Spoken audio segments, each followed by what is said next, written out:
Bem-vindo mais uma vez ao nosso canal. Eu sou o evangelista Luiz Carlos, você já me conhece. Você está no canal Perguntar Não é Pecado. E no vídeo de hoje nós vamos falar sobre jejum. Tenho certeza que você vai gostar da explicação, fique até o final do vídeo. E se você gostar, claro, não esqueça de dar o seu like e compartilhar com um amigo. Vamos até o vídeo de hoje. Guarde esse conceito ou essa definição sobre jejum. Jejum é a abstenção de alimento por um determinado período de tempo com um propósito bem definido. Eu vou separar em 3 partes para que você possa entender a importância dessa prática para a sua vida espiritual. Primeira parte, o jejum é a abstenção de alimentos.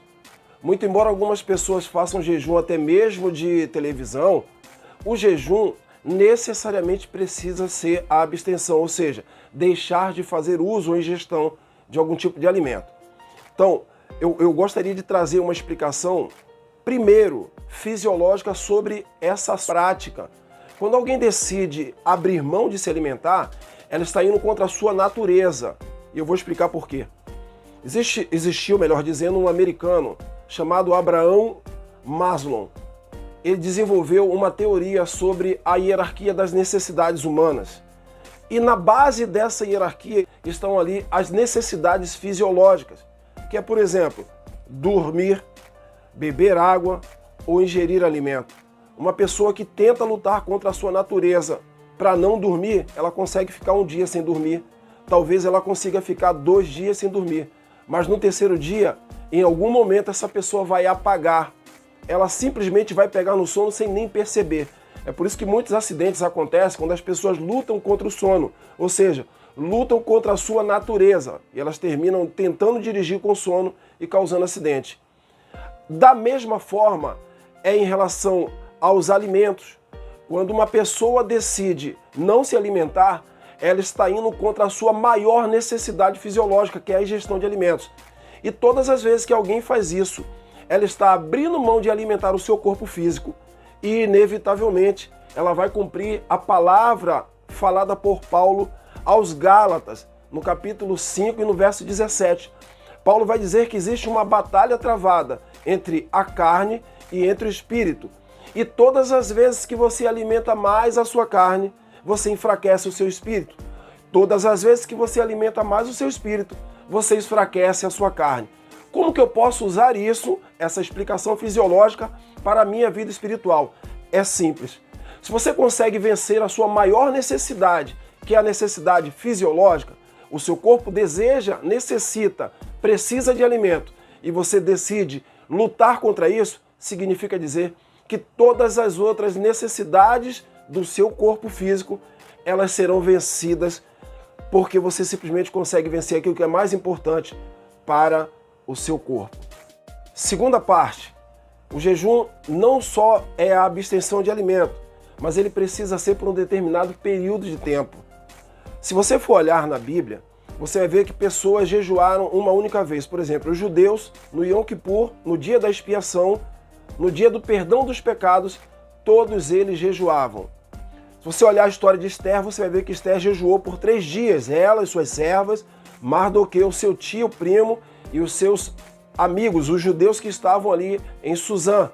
Se você olhar, por exemplo, quando Saul morre, você vai ver que Israel vai jejuar em luto por 7 dias. Se você for ler a história de Paulo no livro de Atos, você vai ver que Paulo ele foi obrigado a passar 14 dias jejuando. Daniel jejuou 21 dias. Elias, Moisés e o próprio Cristo jejuou por 40 dias. Então o jejum ele precisa inevitavelmente respeitar um determinado período de tempo. Luiz Carlos, qual é o tempo ideal para um jejum? Depende do seu propósito, depende do seu desejo e, acima de tudo, depende da sua capacidade de resistir à necessidade da sua carne ou à necessidade do seu corpo físico. Parte 3. O jejum precisa ter propósito. Então não basta eu passar um determinado período de tempo apenas com abstenção de alimento, porque isso não é jejum. Eu preciso passar um período de tempo sem me alimentar, mas eu preciso estar conectado com Deus. A minha mente, os meus pensamentos e as minhas ações precisam ter um propósito específico, que é buscar a Deus e me fortalecer nele. Então, todas as vezes que eu passo um período de tempo, e isso não importa quanto tempo, você pode passar até mesmo algumas horas apenas jejuando. Agora, olha só, existem pessoas que dizem assim, eu vou jejuar amanhã. Abrem o jejum meia-noite e quando acordam 6, 7 horas, tomam um café e dizem, Senhor, estou entregando o jejum em tuas mãos. Não, não deve ser dessa forma.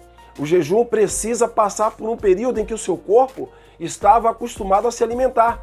E aí sim, aí vai acontecer a luta da sua carne, do seu corpo, tentando e buscando o alimento e você resistindo a isso e buscando fortalecimento espiritual, se aproximando de Deus e da sua palavra. Então, quando você estiver nesse período de abstenção de alimento, por um determinado período de tempo, esteja com a sua mente voltada para Deus. Leia a Bíblia, escute louvores e, acima de tudo, passe um período de oração. Não importa quanto tempo, mas esteja sempre orando a Deus e apresentando o propósito que você estabeleceu. Porque todos esses casos que eu citei aqui, todos eles tiveram um propósito bem definido.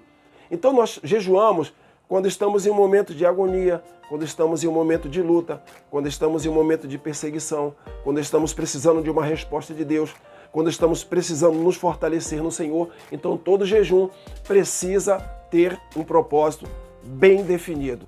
Não faça como os fariseus, que desfiguravam os seus rostos para que as pessoas percebessem que eles estavam jejuando. O próprio Cristo disse que eles já estavam recebendo a recompensa ali quando as pessoas identificavam que eles estavam fazendo aquilo. Então, o jejum não é simplesmente para poder as pessoas perceberem que eu estou fazendo, mas, acima de tudo, que Deus ele entenda que eu estou negando a minha natureza e estou buscando a sua face. Fique com essa explicação, com essa palavra. Mande a sua pergunta para nós. Aqui, perguntar não é pecado. Eu te vejo no próximo vídeo.